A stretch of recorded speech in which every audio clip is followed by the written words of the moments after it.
Santiago de Cuba is the island nation's second biggest city and considered the capital of the MZ motorcycle, built in communist-era East Germany.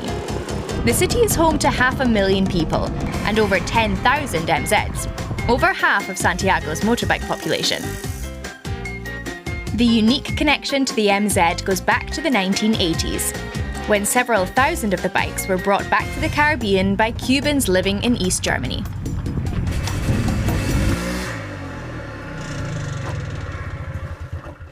This is an original MZ from Germany. A very good product that's accompanied me for many years now, and right now I'm trying to completely redo it. I bought it in Magdeburg in 1982. I just love it. It's a bike that has a really good reputation in Cuba.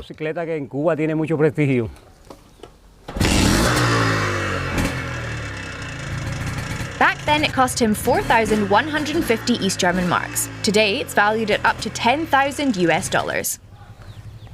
This certificate for good results in training. Back in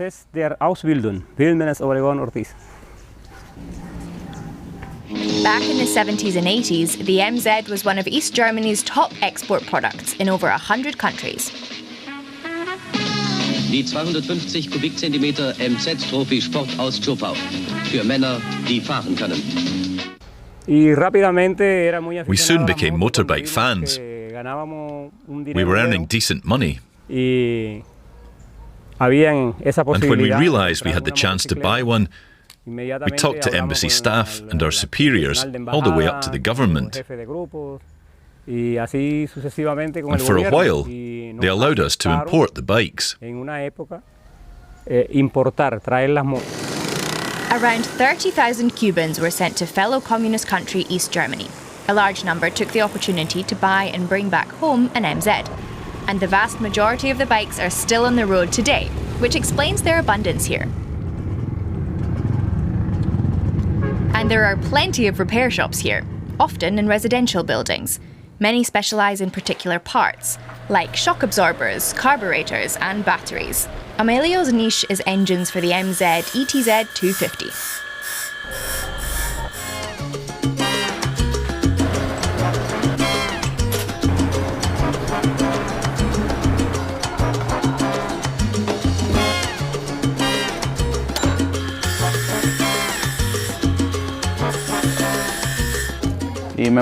This is the only mark I wanted to work with, not the Java or Minsk, just the ETZ 250.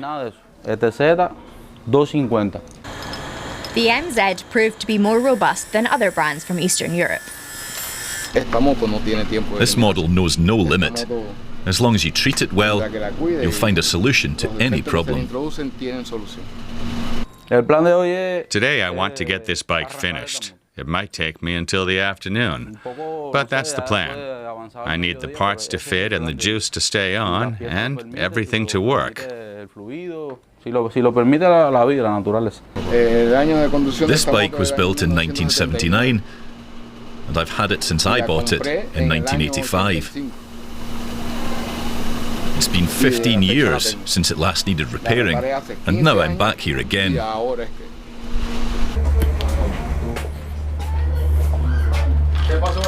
¿Se fue la corriente? ¿Cómo que por qué? Estamos frenado. Power outages are common in Cuba, and not something people get worked up about. Amelio has motorbike parts stored all around the building, including throughout his apartment. These are all spare parts. Down here are engine blocks belonging to customers. Here's one, and another. With the power out, Amelio's schedule for the day is not going to work out. Cuba's roads are mostly on the old side, unpaved or full of potholes. But that's no problem for the MZ. Its no-frills construction is an advantage, and owners can do a lot of the repairs themselves. Maintenance is also straightforward. Something Roger Alejandro does every week. ¿Y qué tiene la moto? Nada. ¿Y qué está haciendo? Echándole la grasa, dándole mantenimiento para la cadena de transmisión tenga más vida. And durability matters due to the dearth of spare parts. The MZ factory in East Germany became insolvent and shut down in 1991.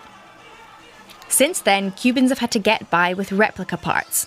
The alternative is adapting components from other brands.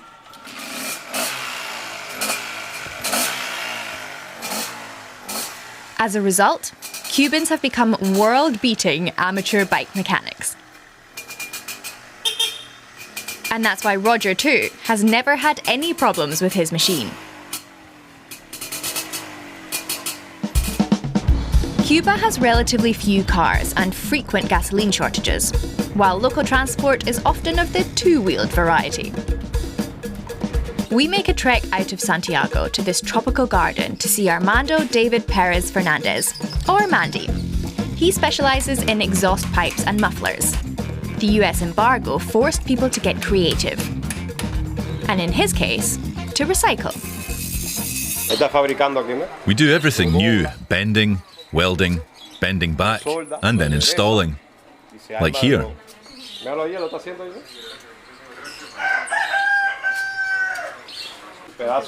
We collect old sheet metal parts. This bit is from a bus. There's a real shortage of material, so we take what other people throw away and we reuse it. Like these parts from decommissioned buses. Nothing is thrown away here.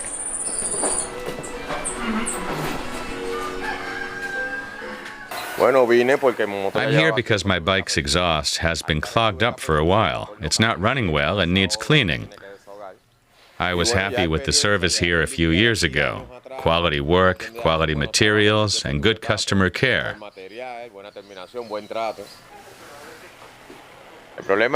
The problem is a general one. We have no materials, no money, no anything. So we have to get innovative. But at least we're healthy. We will get new materials again. Who knows when, but eventually.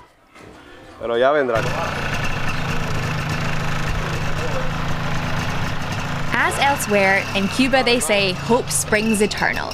And customer Jose Jimenez is at least happy to be back on the road again. Friday is Bike Wash Day in Cuba. With the weekend coming up, preparations include giving your wheels a good lathering up. The gleaming machines emerge from their weekly clean looking brand new, despite being well over 3 decades old.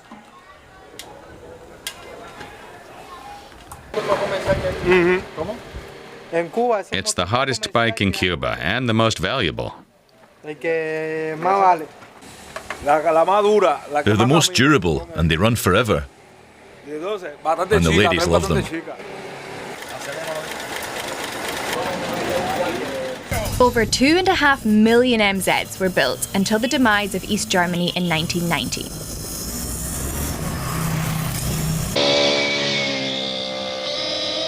Es geht hier nicht zu schnell, es geht ums Fahren. Für Urlaub und Camping MZ 175 und 250 Kubikzentimeter aus Zschopau. Leistungsfähig, zuverlässig. And just like in the old ad, Cubans today ride their MZ down to the beach for some weekend fun. Or, as in Jorge and his family's case, to mark a special occasion. In this case, a birthday.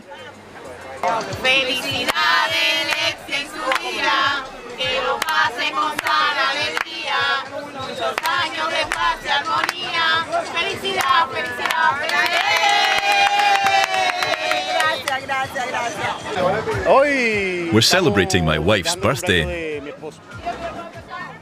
Do you do this often? We like coming to the beach because it's quiet and a pleasant place to be.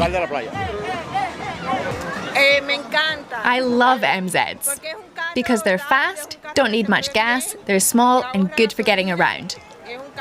Just great. Her brother-in-law is also a big fan. I've had this bike for over 12 years now, one of the best to ever be imported here. It's dependable and economical. It's all original parts, and the few other components are high quality and almost like original parts. The festivities continue with a picnic by the beach, in traditional Cuban style. The weekend is always busy for Emilio. He shares a small house with his mum and plays trumpet in a local band, but as he lives outside of town, he needs transportation. I'm off to see a friend who has a motorbike. Hopefully I can hitch a ride. Except his pal has rented out his MZ. We're waiting for another bike. My friend made some calls and says someone will be coming to pick me up in a moment.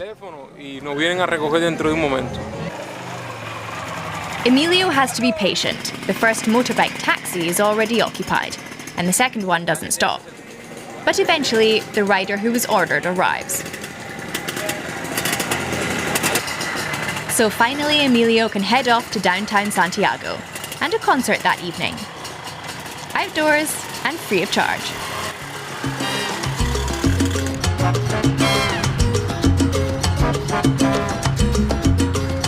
Here in Santiago de Cuba, they affectionately call the MZs motocicletas alemán, or German motorcycles. There are about 10 to 15,000 of them in the city. Together, they constitute a kind of mobile museum of East German biking heritage. And as the sun goes down, Emilio has arrived.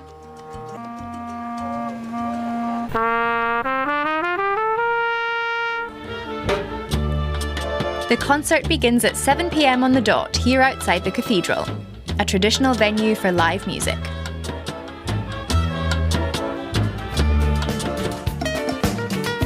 Later that same night, the party crowd descend on the harbour area. And here too, the MZ is omnipresent. A classic bike with a cult following in Cuba.